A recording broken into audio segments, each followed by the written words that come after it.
2000 বছর আগে ওই সাফা পাহাড়ের উপরে দাঁড়িয়ে হজের ঘোষণা দিয়েছে আল্লাহ রব্বুল ইজ্জতি ওয়াল জালাল। কিয়ামত পর্যন্ত যত মানুষ হজে যাবে সমস্ত মানুষের কানের মধ্যে ওই আওয়াজকে পৌঁছে দিয়েছে। ওই আওয়াজের তাড়নায়, ওই আওয়াজের ব্যথায় প্রত্যেকটা মানুষ যখন তার সামর্থ্য হয়, মকবুলিয়ত হয়ে যায়, ভিতরে এক তাড়না, এক বাসনা শুরু হয়, কবে যাব হজে, কবে যাব মক্কায়, কবে যাব মদিনায়। এক তাড়না ভিতরে কাজ করতে থাকে আমার ভাই। আমরা অনেকে মনে করি হজে যাওয়ার জন্য মনে হয় অর্থটাই ভুল বিষয়। এটা ভুল কথা। প্রতি বছর একজন দুইজন না, 100-200 না, হাজার হাজার মানুষ এমন আছে যা 3 বেলা চাহিদা মাফিক খাবার খাবে পরিবারের সদস্যদেরকে নিয়ে। এই পরিবার ব্যবস্থা যে মানুষটা নাই, এইরকম হাজার হাজার মানুষ প্রতি বছর হজে যাচ্ছে। দিয়ে যাচ্ছেন কি? দিয়ে যাচ্ছেন আল্লাহ। আল্লাহ পাকের এরকম হাজারো বান্দা আছে, এরকম হাজারো গরিব অসহায়, তারা বাইতুল্লাহ যাওয়ার তৌফিক নাই। অর্থ আমাদের মাধ্যমে আল্লাহ তাআলা মানুষগুলোকে নিয়ে যাচ্ছে।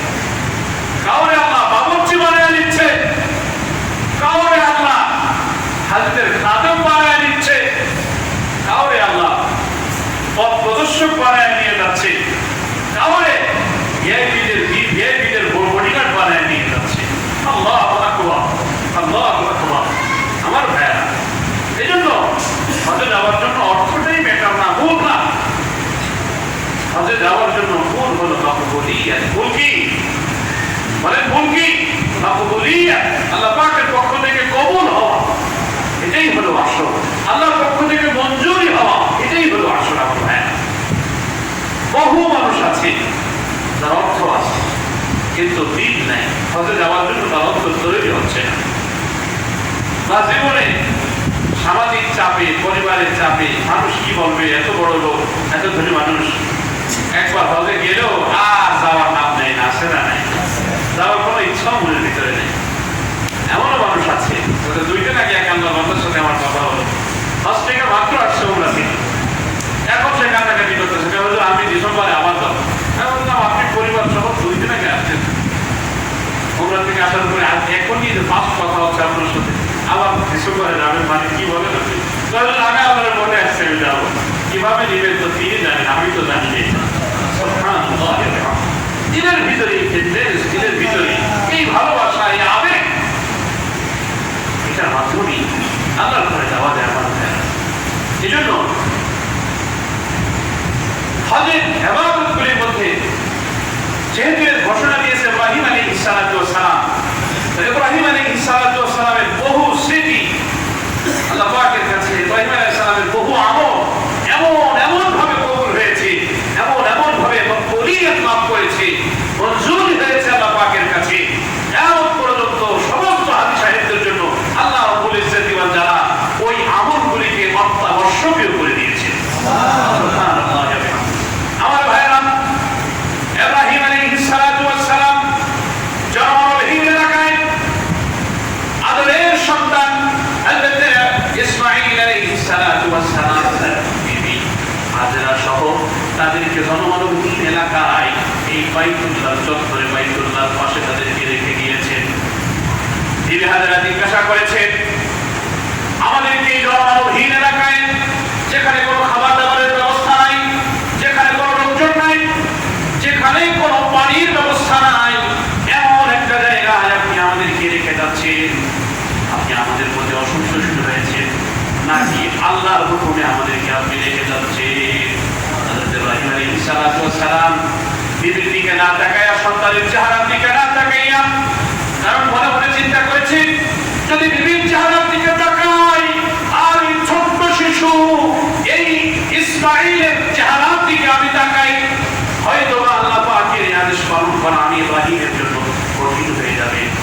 ইব্রাহিম আলাইহিস সালাতু ওয়াস সালাম সামনের দিকে তাকায়া বিবিরে বলে, বিবি, আল্লাহ পাকের হুকুমেই আমি তোমাদেরকে এখানে রেখে যাচ্ছি। হ্যাঁ আমার বন্ধুরা,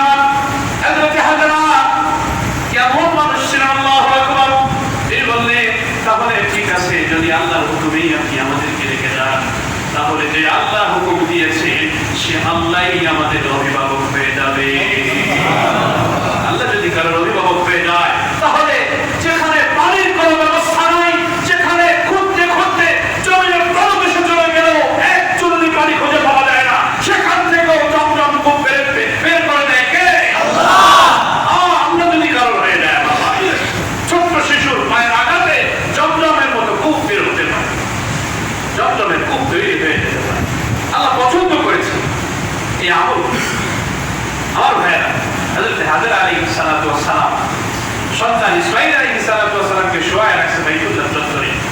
জমজম কূপ যেখানে, এর সাথে জমজমের কূপটা যেখানে, এটা হচ্ছে হযরত ইসমাঈল আলাইহিস সালামের পায়ের নিচে, পায়ের তলাটা। হাজর আলাইহিস সালাতু ওয়াস সালাম পানি খুঁজতেছে, বুকের দুধ শুকায় গেছে, বাচ্চারে পানি দিতে পারতেছে না, নিজের পানি কষ্ট, ওইদিকে ছোট্ট বাচ্চা বুকের দুধ চাচ্ছে, কান্নাকাটি করতেছে, পানি নাই, এজন্য পানি খুঁজতে যাচ্ছে। পানি খুঁজবে কিভাবে? চতুর্দিকে তো পাহাড় আর পাহাড়।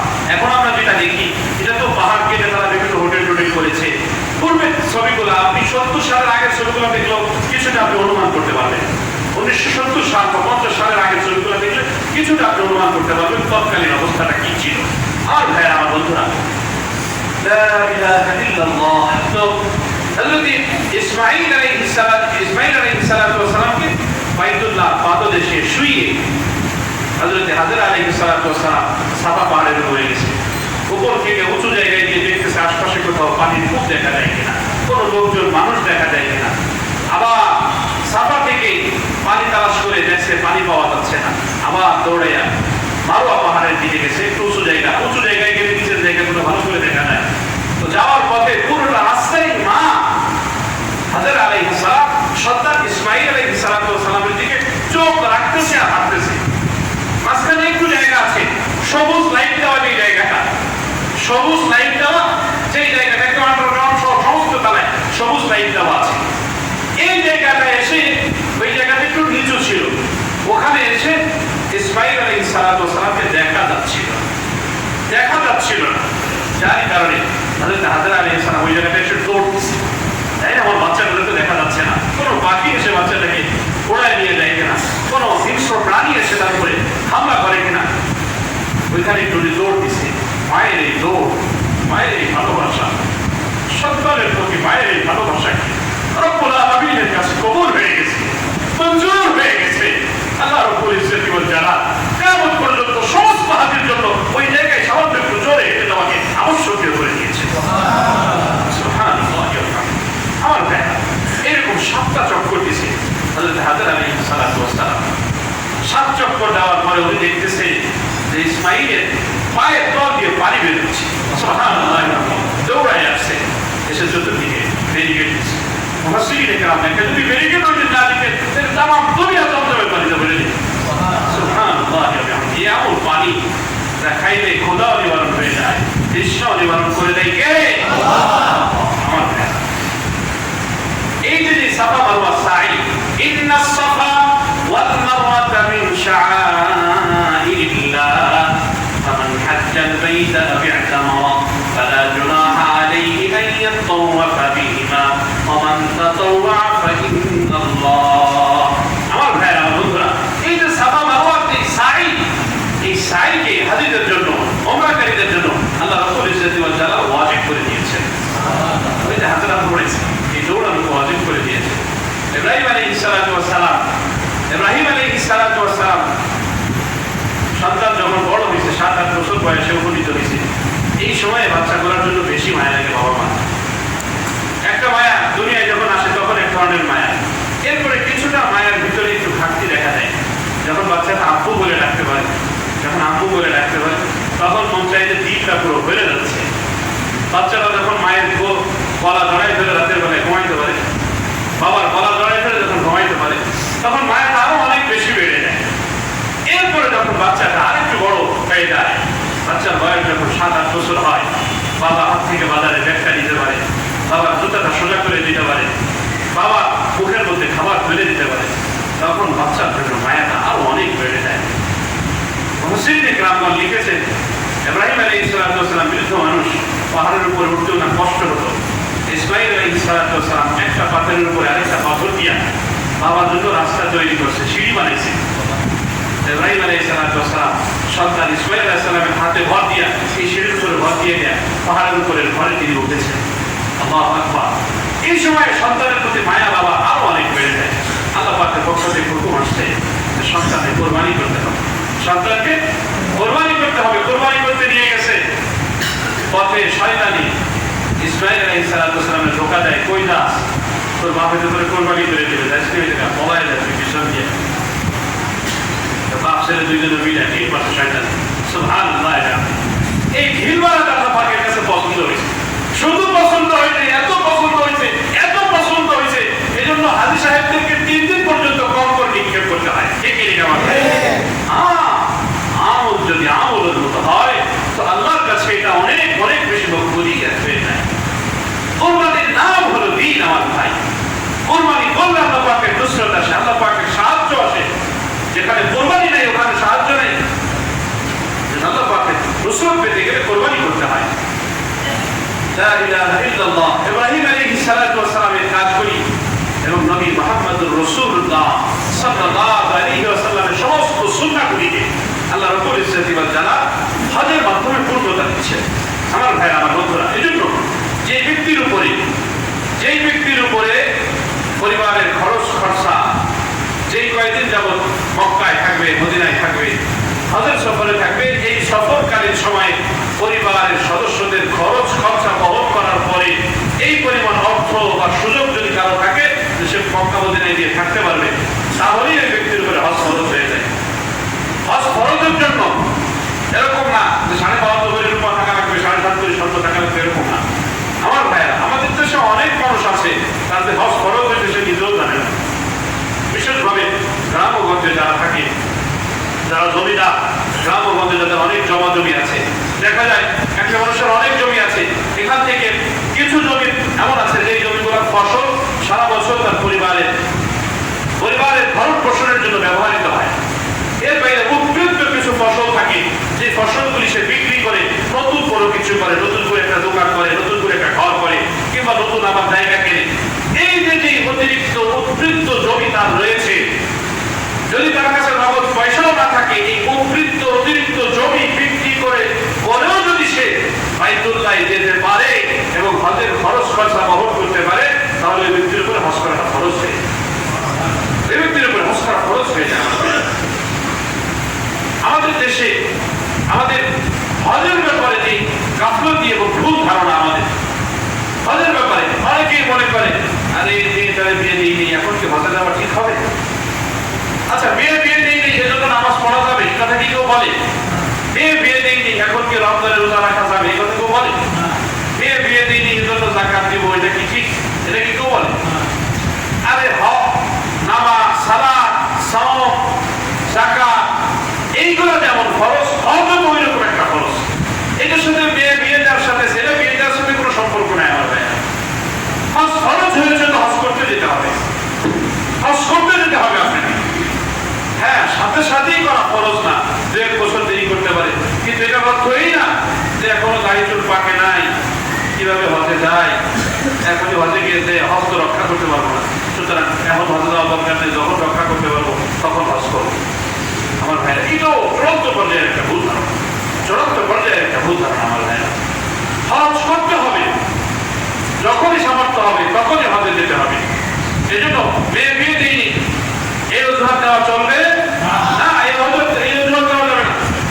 আমার অনেক কাছে সে দিনে মাশাআল্লাহ অনেক টাকা পয়সা ইনকাম করে, এখন তার চিন্তা ভাবনা হলো বাবারে এখন হজ করাইলাম না, মারে হজ করাইলাম না, তো বাবা মারে হজ না করাই কিভাবে নিজে করি, এটার জন্য সে নিজে যাচ্ছে। আমার ভাইরা, না, যদি আপনি অর্থ উপার্জন করে থাকেন আর অর্থটা আপনার মালিকানায় থেকে থাকে, তাহলে অবশ্যই আপনার উপরে হজ ফরজ, আপনাকেই হজ করতে হবে, আপনার বাবাকে না।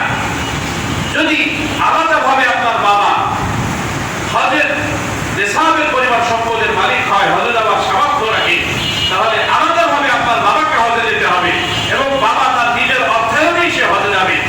এক্ষেত্রে আপনি সন্তান হিসেবে আপনার সামর্থ্য অনুযায়ী তাকে সহযোগিতা করবেন, ভালোবাসা দিবেন। আমার ভাইয়েরা, খুব ভালো করে খেয়াল করবেন, যার উপরে সন্তানের উপরে হজ খরচ হলে হজ সন্তানকেই করতে হবে।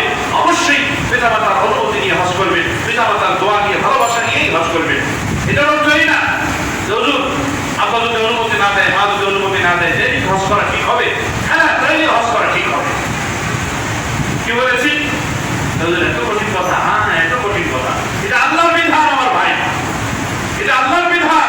আল্লাহ তাআলা বলছে ফালা তুতি'হুমা ওয়া সাহিবহুমা ফিদ দুনিয়া মারুফা, তোমরা তাদের সাথে কল্যাণজনক আচরণ করো, কিন্তু ফালা তুতি'হুমা, যেই ক্ষেত্রে তোমাদের কোনো জ্ঞান নাই, আল্লাহ আল্লাহর রাসূল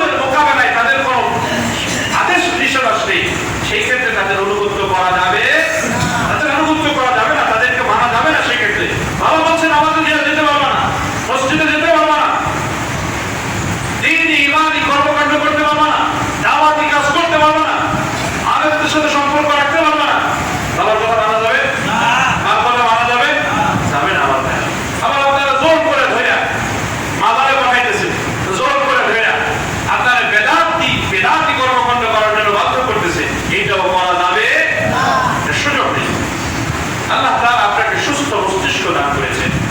প্রত্যেকটা মানুষের নিজের জিজ্ঞাসা নিজেকেই, প্রত্যেককেই জিজ্ঞাসা করা হবে তার নিজের সম্পর্কে, নিজের প্রশ্নের উত্তর তাকেই দিতে হবে আমার ভাই। এই জন্য সন্তানের উপরে হজ ফরজ হলে অবশ্যই সন্তান হজে যাবে, তবে বাবা মা অনুমতি দিবে, বাবা মার থেকে দোয়া নিবে, তাদের দোয়া নিয়ে তাদের ভালোবাসা নিয়েই সন্তান হজে যাবে। আমার ভাই আমার বন্ধুরা, যাদের হজ ফরজ হয়েছে তারা তো হজ করবে, যাদের হজ ফরজ হয়নি কিন্তু উমরায় যাওয়ার সুযোগ আছে তারা জীবনে একবার হলে উমরা করবে। জীবনে একবার হলে উমরা করা কোনো কিতাবে সুন্নাতে মুআক্কাদা, কোনো কিতাবে ওয়াজিব লিখেছে। উমরা করা একবার জীবনে করলে উমরা করতে হবে, এটা ওয়াজিব। আলহামদুলিল্লাহ বাংলাদেশে এখন এইরকম হাজী সাহেবের সংখ্যা হাজার হাজার না, প্রায় লাখ লাখ বলতে চলে, যারা বছরে বছরে উমরায় যাচ্ছে। আছে না নাই বলেন? আলহামদুলিল্লাহ বছরে বছরে যাচ্ছে। এইটা এক ভালোবাসার প্রকাশের জায়গা আমার ভাইরা। হজে গেলে যদি কেউ সমস্ত নাফরমানি থেকে, বেহায়াপনা থেকে, অশ্লীলতা থেকে, ফাসিকি থেকে নিজেকে মুক্ত রাখে, রাসূলুল্লাহ বলেন ওই ব্যক্তি এমন হয়ে যায় যেমন একটা নবজাতক শিশু। সে দুনিয়ায় ভূমিষ্ঠ হলে তার কোনো গুনাহ থাকে না, ওই রকম নবজাতক শিশুর মতো মাসুম হয়ে যায়, নিষ্পাপ হয়ে যায়। সুবহানাল্লাহ, তার আমলনামা থেকে সমস্ত গুনাহ ঝরে যায়। মান হাজ্জা লিল্লাহ ফালাম ইয়ারফুস ওয়ালাম ইয়াফসুক রাজা'a কায়াউমিন ওয়ালাদাতুহু উম্মুহু। নবীজি বলেন মান হাজ্জা লিল্লাহ, যে ব্যক্তি আল্লাহর জন্য হজ করে, ফালাম ইয়ারফুস ওয়ালাম ইয়াফসুক, আর হজ করার ক্ষেত্রে কোনো ধরনের পাপাচারিতায় লিপ্ত হয় না, কোনো ধরনের খারাপ কাজে, অশ্লীলতায়, বেহায়াপনায়, কোনো ধরনের পাপ কাজে লিপ্ত হয় না, রাজা'a কায়াউমিন ওয়ালাদাতুহু উম্মুহু, সে এমন হয়ে ফিরে কেমন যেন তার মা এই মাত্র তাকে ভূমিষ্ঠ করেছে। নবজাতক শিশু যেরকম নিষ্পাপ, ওই রকম নিষ্পাপ হয়ে মানুষটা ঘরে ফিরে আসে। আমার ভাই আমার বন্ধুরা, এজন্য আমার আপনার নবী, বিশ্ব নবী মুহাম্মদুর রাসূলুল্লাহ সাল্লাল্লাহু আলাইহি ওয়াসাল্লাম বলেছেন, উম্মতেরা বরকত চাও, গুনাহ মাফ করাইতে চাও, দুনিয়ার জীবনে বরকত চাও, চাকরিতে উন্নতি চাও, ব্যবসা বাণিজ্যে বরকত চাও, ইজ্জত চাও, সম্মান চাও আমার বান্দারা, তাহলে বেশি বেশি করে একের পর এক তোমরা হজ করো, একের পর এক তোমরা উমরা করো, আমি আল্লাহ তোমাদের সমস্ত গুনাহগুলিকে মাফ করে দিব। নবী বলেন তাবিউ বাইনাল হাজ্জি ওয়াল উমরাতি ফাইন্নাহুমা ইয়ানফিয়ানিল ফাকর ওয়াজ যুনুব।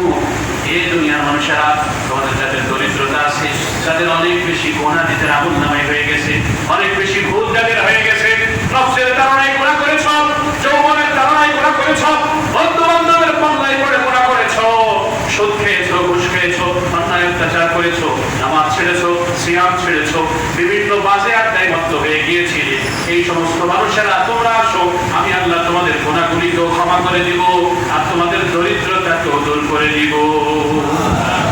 হজের মাধ্যমে গুনাহ দূর হয়ে যায়, দরিদ্রতা দূর হয়ে যায়। রাসূলুল্লাহ বলেন তাবিউ বাইনাল হাজ্জি ওয়াল উমরা, বুখারী শরীফের রওয়ায়াত, তাবিউ বাইনাল হাজ্জি ওয়াল উমরা, তোমরা একের পর এক হজ উমরা করো, ফাইন্নাহুমা ইয়ানফিয়ানিল ফাকর ওয়াজ যুনুব। হজ এবং উমরা এই দুইটা আমল, এটা মানুষের গুনাহ এবং দরিদ্রতাকে দূর করে দেয়। কামা ইয়ানফিল কিরু, কামা ইয়ানফিল কিরু খাবাতাল হাদিদি ওয়াল যাহাবি ওয়াল ফিদ্দা। রাসূলুল্লাহ বলেন যেমনি ভাবে স্বর্ণকার এবং কর্মকারের মাধ্যমে যেমনি ভাবে লোহা এবং স্বর্ণ রূপার মধ্য থেকে ময়লা দূর হয়ে যায়, ঠিক তেমনি ভাবে যারা হজ করে, উমরা করে, একের পর এক লাগাতার করতে থাকে, আল্লাহ রাব্বুল ইজ্জতি ওয়াল জালাল ওই মানুষগুলির আমলনামা থেকে গুনাহগুলিকে ওই রকম ধুয়ে মুছে তাদেরকে পরিষ্কার বানায়া ফেলে। স্বর্ণকার, কর্মকারের আগুন যেইভাবে স্বর্ণকে পরিষ্কার করে ফেলে, রূপাকে পরিষ্কার করে ফেলে, লোহাকে পরিষ্কার করে ফেলে, লোহা, স্বর্ণ, রূপা থেকে সমস্ত ময়লা আবর্জনাকে ধুয়ে মুছে পরিষ্কার করে দেয়, চকচকা করে দেয়। ওই রকম হজের মাধ্যমে ওপরার মাধ্যমে আল্লাহ রাব্বুল ইজ্জতি ওয়াল জালাল মুমিনকে ওই রকম চকচকা মুমিন বানায়। সুবহানাল্লাহ ওয়া বিহামদিহি। দরিদ্রতা দূর হয়ে যায়। রাসূলুল্লাহ বলেন আল হজ্জুল মাবরুর লাইসা লাহু জাযাউন ইল্লাল জান্নাহ। হজ্জে মাবরুরের পুরস্কার হলো শুধুমাত্র কেবলমাত্র জান্নাত। সুবহানাল্লাহ। শুধুমাত্র জান্নাতই হলো হজ্জে মাবরুরের পুরস্কার। আমার ভাই আমার বন্ধুরা, এজন্য হজ্জে মাবরুর শব্দটা বিররুন থেকে আসছে। মাবরুর শব্দটা কিসের থেকে আসছে? বিররুন থেকে আসছে। বিররুনের অর্থ হলো নেক কাজ করা, খেদমত করা। নেক কাজ করা, খেদমত করা। রাসূলুল্লাহ সাল্লাল্লাহু আলাইহি ওয়াসাল্লাম বলেছেন যে হজের মধ্যে বিররুন দ্বারা উদ্দেশ্য কি? বিররুন দ্বারা উদ্দেশ্য হলো ইতআমুত তুআম। বিররুন দ্বারা উদ্দেশ্য হলো মানুষকে খাবার খাওয়ানো, মেহমানদারি করা ও সমস্ত পাপাচার থেকে নিজেকে রক্ষা করা। আমার ভাইরা, এজন্য মানুষ হজে যায়, শয়তান এমনই শয়তান যে যত দিক কাজ আছে এই জায়গাতে শয়তান কঠিনভাবে ধোঁকা দেয়। হজে যাচ্ছে, যাওয়ার আগে বিমানে উঠে ছবি একটা তুলে ছেড়ে দিয়েছে, সারা দুনিয়ার মানুষ যাবো হজে যাচ্ছে, আমি কিন্তু তাহার হিসাব হয়ে গেলাম। এরপরে গেছে বাইতুল্লাহর সামনে, কাঁদতেছে, চোখ দিয়ে পানি পড়তেছে। সেই সময় তাড়াতাড়ি ছাড়তে হয়ে যায়। শয়তান ওই জায়গায় বসে থাকে, আরে তুমি কাঁদতেছো, এই সময় তুমি ছবি তোলার চিন্তা করো, অ্যাক্টিং করো। তুমি এই সময় কাঁদতে বলে ভাই আসমানে বোঝাবে না, ওইখানে ছবি তুলে আপনি করবেন কি? ছবি তো তোলার জন্য হাজারো ফেরেশতা ওইখানে আছে, লক্ষ কোটি ফেরেশতা ওইখানে আছে। আপনি আর কত জিবি ক্যামেরা তৈরি হয়ে যেতে বসে? আল্লাহর ফেরেশতাদের ক্যামেরা এর চেয়ে কোনো দামি ক্যামেরা হইতে পারে বলেন? একদম আপনার খুবই কাঁদতে, যেই কায়দায় মনে করেন ফিট করলে সুন্দর করে ছবি হবে, ওই কায়দায় তুলতেছে তারা। সমস্ত আমল আপনার ওখানে আছে, যদি করতে পারে আমার ভাই। রাসূলুল্লাহ রওজার পাশে গেছে, সেই জায়গায় ছবি তুলতেছে। আরে মানুষ কাঁদতে কাঁদতে পাগল হয়ে যাচ্ছে, সেই জায়গায় ছবি তুলে একদম সমস্ত ইবাদত শেষ করে দিচ্ছে। ইবাদতের যে রূপ ছিল এটাকে শেষ করে দিচ্ছে। আমার ভাই, শয়তানের এই সমস্ত ধোঁকা থেকে আমাদেরকে বাঁচতে হবে। কিছু কিছু ধনী মানুষ তো এমন আছে, তাদের ওইখানে যে মার্কেট সার্কেট দেখলে মনে হয় যে এইরকম চুষো, নিজের এলাকার ভাষায় বললাম, এইরকম চুষো এরা জীবনে মনে হয় কোনোদিন মার্কেটও দেয়নি, আর জীবনে ওরা কে দেওয়া নেই কোনো কিছু। মানে যা আছে সব কিনে আনতে হবে, স্বর্ণ রূপা এই যে। আরে ভাই, আপনি কি ওখানে কেনাকাটা করার জন্য গেছেন? মার্কেটের জন্য আপনি ওখানে গেছেন? এরকম চিন্তা হবে কেন? ওখানে সবচেয়ে বেশি যে কাজটা করতে হবে, সবচেয়ে বেশি হয় ইবাদত, সবচেয়ে বেশি হচ্ছে বীর নেক আমল, সবচেয়ে বেশি।